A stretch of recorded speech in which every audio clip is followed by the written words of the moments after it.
আমি প্রায়ই ভুলে নামাজে সূরা ফাতিহার আগে তাশাহুদ পড়ে ফেলি, এজন্য কি সাহু সেজদা লাগবে?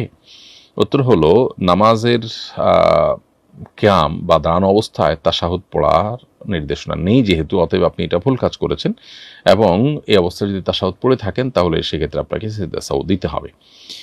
এরপরে প্রশ্ন হলো, আজানের সময় কুকুর কাঁদলে কি কোনো ধরনের বিপদের ইঙ্গিত বহন করে? মাকে প্রায় দেখি আজানের আগে বাড়ির আশপাশে কোনো কুকুর থাকতে দেন না।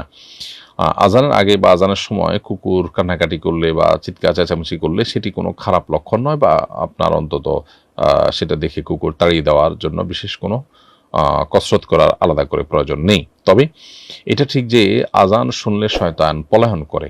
আর আরেকটি হাদিস থেকে আমরা জানতে পারি যে শয়তান কুকুরের আকৃতি অনেক সময় ধারণ করে।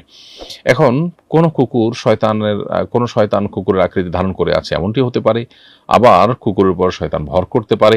সব মিলিয়ে আজান শোনার পর বিচলিত হওয়া, বিশেষ করে আপনার সহ্য করতে না পারা, এটা শয়তানের ব্যাপারে শরীয়তে বলা হয়েছে বা হাদিসে বর্ণিত হয়েছে। এই জন্য আপনার এই টাইপের ইস্যু যদি আসে তাহলে সেক্ষেত্রে শয়তানের কাছ থেকে আল্লাহর কাছে পানা চাইবেন, শয়তান যেন আমাদেরকে ক্ষতিগ্রস্ত করতে না পারে। আর কুকুরের কান্নাকাটির আরেকটা আপনার সায়েন্টিফিক ইস্যু আছে, সেটা হলো যে কুকুর সাধারণত খুব অল্প শব্দ অনেক জোরে শুনতে পায়।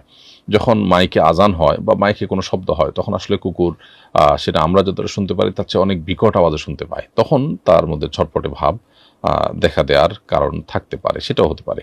তো সব মিলিয়ে খোলাসা কথা হলো যে আজানের আগে কুকুর কান্নাকাটি করলে এটা কোনো বিপদের ইঙ্গিত বহন করে না, অতএব এটাকে বিপদের ইঙ্গিত বহন করা বিশ্বাস রাখা সঠিক নয়।